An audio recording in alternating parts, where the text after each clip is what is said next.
Bonjour à toutes et à tous, bienvenue dans Grand Format, votre émission de débat sur le 360. Alors cela fait une semaine, le comité de veille économique a annoncé une batterie de mesures visant à réduire le choc de la crise économique provoquée par la pandémie de coronavirus. Parmi les mesures phares de ce dispositif, les salariés qui se retrouvent aujourd'hui en situation d'arrêt de travail à cause du coronavirus auront droit à une indemnité mensuelle forfaitaire de 2000 dirhams par mois. Ils continueront également de bénéficier des allocations familiales et de l'assurance maladie obligatoire, le tout financé par le Fonds spécial pour la gestion de la pandémie de coronavirus. Alors, pour parler de tout cela, j'ai le plaisir de recevoir le directeur général par intérim de la Caisse nationale de la sécurité sociale, la CNSS, c'est Abdelatif Morsaqi, bonjour. Bonjour. Alors peut-être une première question, je vais vous demander de nous expliquer en quoi consiste ce nouveau mécanisme d'indemnisation et est-ce qu'il est déjà opérationnel? Alors, comme vous l'avez dit, la première mesure importante à mon avis dont le comité économique et veille a chargé la CNSS pour son déploiement est celle qui est relative à l'indemnisation des salariés pendant cette période de crise qui a été définie et qui a été arrêtée provisoirement par le comité veille économique comme étant celle de mars, avril, mai et juin.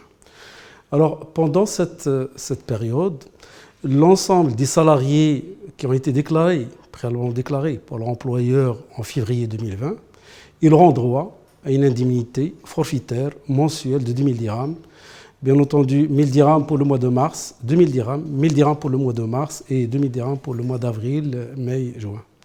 En plus de cela, et cette indemnité, il annule et remplace l'indemnité perte d'emploi qui est instaurée par la CNSS. Et en plus de cela, le fonds prend en charge également le paiement des allocations familiales de l'ensemble de ces salariés qui auraient perdu provisoirement leur emploi, enfin, ils ne perdront pas l'emploi, qui sont en arrêt de travail pendant cette période. Et également, l'État, à travers ce fonds, il prend également en charge l'ensemble des dossiers assurance maladie obligatoire qui auraient été déposés par ces salariés pendant cette période. Alors concrètement, il s'agit d'un portail. Est-ce que d'abord ce Alors portail... pour déployer tout cela, et dans la mesure où et dans ces conditions de confinement général, et pour éviter à faire déplacer les populations, que ce soit les employeurs ou les salariés, nous avons pensé effectivement à mettre en place un portail. Et effectivement, depuis, on a travaillé, nos équipes ont travaillé jour et nuit pour pouvoir mettre en place un portail. À travers ce portail, les employeurs auront à déclarer les salariés qu'ils mettront en arrêt de travail qu'ils mettront en arrêt de travail. Alors, les salariés n'auront pas à se déplacer. Il n'y aura pas, puisqu'on n'est pas dans l'IPE, il n'y a pas à remplir un formulaire, le formulaire d'IPE, etc. Il n'y a pas à remplir quoi que ce soit. Les salariés n'ont rien à faire. Alors, ils n'auront pas à se déplacer et ils n'auront pas également à accéder au portail. Oui, bien sûr, ce n'est pas eux qui font la déclaration. La déclaration, il incombe aux employeurs. Et justement, nous avons mis en place un portail. Et à mon avis, c'est un exploit que de réussir à concevoir, réaliser, tester, déployer un portail avec toutes les mesures de sécurité nécessaires, parce que c'est un portail qui est ouvert. En une semaine, j'imagine. Même pas une semaine. Nous avons commencé à travailler. La convention qui décrit ce mécanisme a été finalement arrêtée et signée le vendredi après-midi. Et donc tout le travail, nous avons commencé à travailler le samedi, le dimanche, le lundi et toute la journée d'hier. Donc sur 4 jours, nous avons pu réaliser ce portail. Bien entendu, donc, ce portail, il s'agit d'une première version. Et on s'est d'abord focalisé sur les entreprises qui télédéclarent. Il faut signaler que les entreprises qui télédéclarent, aujourd'hui, ils sont de l'ordre de 185 entreprises qui font la télédéclaration sur les 220. 185 000. 185 000 sur les 220 000, c'est-à-dire 85% des entreprises, aujourd'hui, font de la télédéclaration de salaire. La télédéclaration, elle est obligatoire. Il n'est pas, enfin, aujourd'hui, il est obligatoire, mais le déploiement de l'obligation, ça va prendre 2 ans. Ça va prendre encore 2 ans pour qu'on puisse. C'est dommage que ce dispositif légal que nous avons, sur lequel nous avons travaillé il y a au moins 4 ans, qu'il n'arrive qu'en ce moment. Si l'été arrive plus tôt, on serait dans une situation où l'ensemble des entreprises feraient de la télédéclaration de salaire. Bon, aujourd'hui, la situation est telle que la quasi-majorité des entreprises font quand même de la télédéclaration de salaire. Ils sont 84%. Et ce portail, aujourd'hui, il s'adresse à ceux-là. Il y a une version qui arrive aujourd'hui ou demain qui va s'adresser à l'ensemble des autres salariés qui représentent les 16% restantes. Alors, ce portail, il va permettre, il a aussi pour simplifier la tâche aux employeurs, il va permettre à l'employeur d'entrer, et d'entrer avec son identifiant de Damalcom, donc il n'y aura pas de compte à créer ni quoi que ce soit. Il est déjà identifié, on sait de qui il s'agit. Et il va pouvoir donc télédéclarer les arrêts de travail qu'ils vont. On a veillé à ce que ça soit le plus simple possible. Alors, les entreprises, ils vont entrer et le portail va leur afficher la liste des salariés qu'ils auraient déclarés en février 2020 et ils n'auront qu'à cocher. Aucun document n'est exigé. Justement, parce qu'il va y avoir une déclaration sur l'honneur. La déclaration sur l'honneur, ce n'est pas une déclaration sur l'honneur écrite, légalisée, etc. C'est tout simplement une déclaration sur l'honneur électronique pour sensibiliser et pour responsabiliser un peu l'employeur. À la fin de la validation, il va falloir qu'il coche une formule qui lui dit que je déclare sur l'honneur l'exactitude des informations qui sont là, qui ont été faites, et on lui rappelle que toute fausse déclaration expose son auteur à des sanctions qui sont prévues par la loi. La population cible, il y a une certaine confusion entre arrêt partiel, arrêt total, licenciement. Ma question, est-ce qu'il faut être licencié pour bénéficier de l'indemnité de demi-dia? Il faut rappeler que cette indemnité spéciale, indemnité chômage, n'a rien à voir avec les PE. Lorsqu'on va parler parce qu'au démarrage, nous avions pensé faire jouer les PE. Mais les PE, il y a tellement de contraintes, y compris la condition que la personne perde son travail involontairement. Force est de constater que c'est le cas. Le salarié, il perd temporairement le travail, contrairement à sa volonté. Ce n'est pas lui qui ceci étant dit, cette indemnité elle est réservée à ceux qui vont perdre leur travail, qui ont été déclarés en février, et qui vont perdre leur travail à cause du coronavirus. Et c'est des déclaratifs, c'est l'employeur qui va nous dire, voilà, je déclare que je vais mettre en arrêt provisoirement ce salarié ou ces salariés. Et à ce moment-là, sur la base de cette déclaration, on va payer l'indemnité forfaitaire. Donc vous avez lancé le portail hier, mercredi, nous sommes jeudi, il est 10h30. Est-ce qu'on peut déjà avoir un bilan d'étape? Alors effectivement, le portail, on a pu le lancer hier, tardivement, vers 9h et quelques. Déjà 2 heures après, il y avait 5000 entreprises qui ont télédéclaré quelques 26 000 salariés. Aujourd'hui, à 10h, les chiffres, bien sûr, montent. On est à 9000 entreprises, 9250 entreprises qui ont télédéclaré la perte de travail pour une population qui est de 41 000 salariés. D'accord. Est-ce que vous avez une idée sur le nombre total de personnes qui seraient touchées par cette indemnité? À vrai dire, personne ne pouvait prédire le nombre de personnes qui vont être touchées. Mais si on se contente, si on peut voir les statistiques et si on peut supposer, se focaliser sur les secteurs qui sont identifiés, qui sont impactés directement par le risque, par ce virus.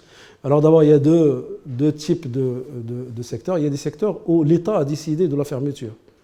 Il y a les cafés, les restaurants, les hammams, les salles de jeu, etc. Et puis il y a des secteurs qui ont été impactés. Il y a le transport aérien,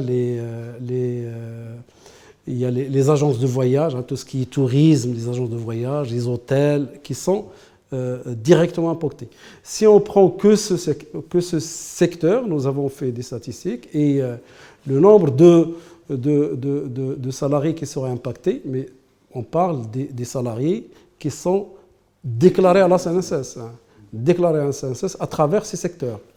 Et encore, on n'identifie pas l'ensemble des secteurs parce que, comme vous le savez, il y a des secteurs qui font appel à des intérimaires, qui font appel à des sociétés de services.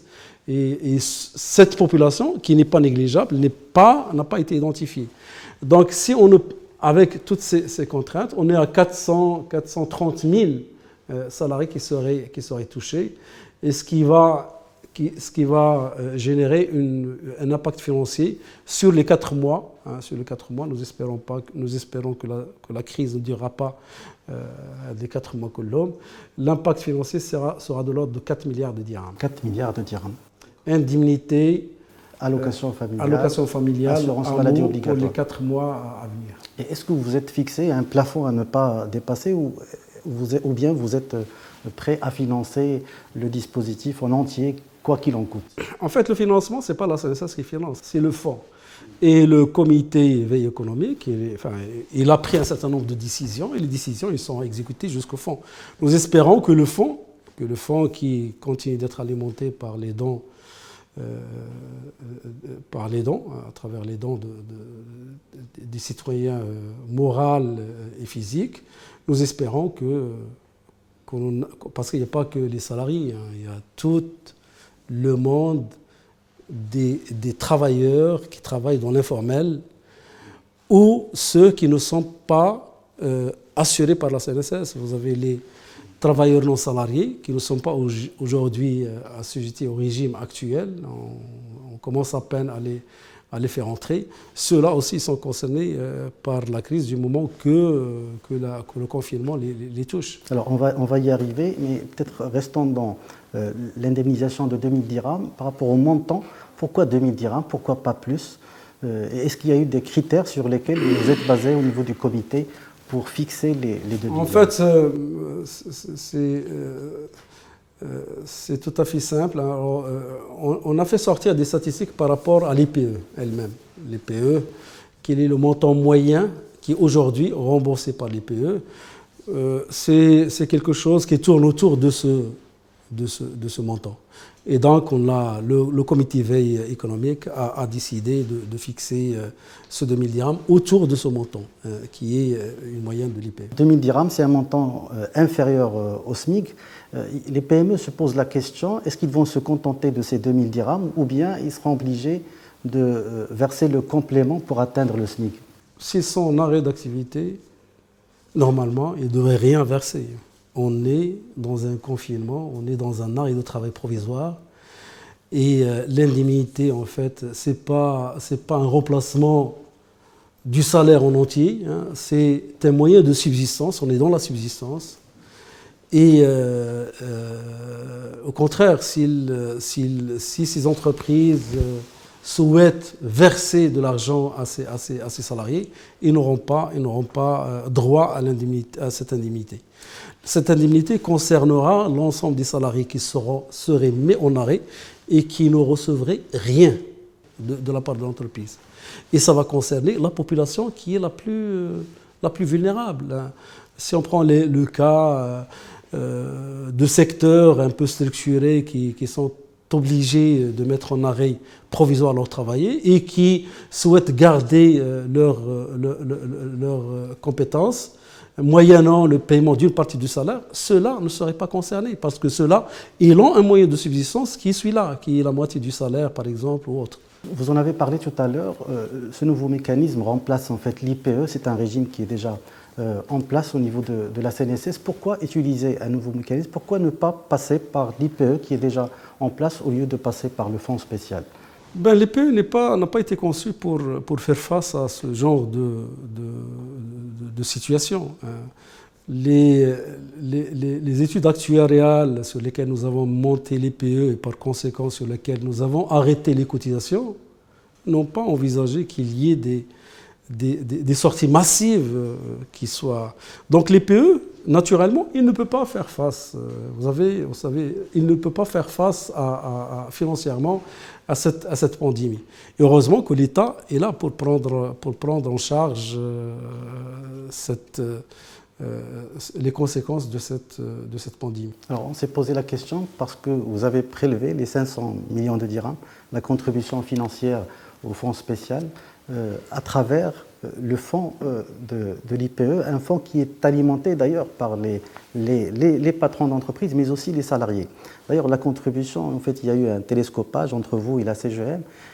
La question, est-ce que vous vous êtes concerté avec les syndicats? Parce qu'on n'a pas entendu parler des syndicats, alors que c'est un fonds alimenté par les salariés. Bon, tout d'abord, il n'y a pas eu de télescopage. La CNSS n'a pas pris cette décision à elle toute seule. Il s'agit, nous gérons des fonds que nous recevons des cotisations sociales et patronales. Et effectivement, avant de faire quoi que ce soit, d'abord, quelle est la logique qui a fait que la CNSS devient un donneur face dedans? D'abord, l'État, il s'est mis sur ses épaules la prise en charge de cette indemnité. Et dans la mesure où cette indemnité, il annule et remplace l'IPE, la CNSS n'aura pas à rembourser même les IPE qui allaient venir dans les 4 mois. Et si l'État n'avait pas pris en charge ceci, l'IPE serait, toutes les réserves de l'IPE, tous les excédents aujourd'hui qui sont sur l'IPE, il aurait sauté. Et il était naturel que, en l'absence de prise en charge des IPE, la CNSS a décidé, et il n'a pas décidé tout seul, nous avons tenu virtuellement un conseil d'administration. D'abord, on s'est concerté avec les différentes parties prenantes, que ce soit les représentants des employeurs et les représentants des salariés. Donc il n'y a pas eu une réunion physique du conseil d'administration? Bien entendu, on ne peut pas se permettre, dans la situation actuelle, de faire déplacer nos administrateurs ici. Nous avons, en fait, on s'est concerté via téléphone avec les différentes composantes.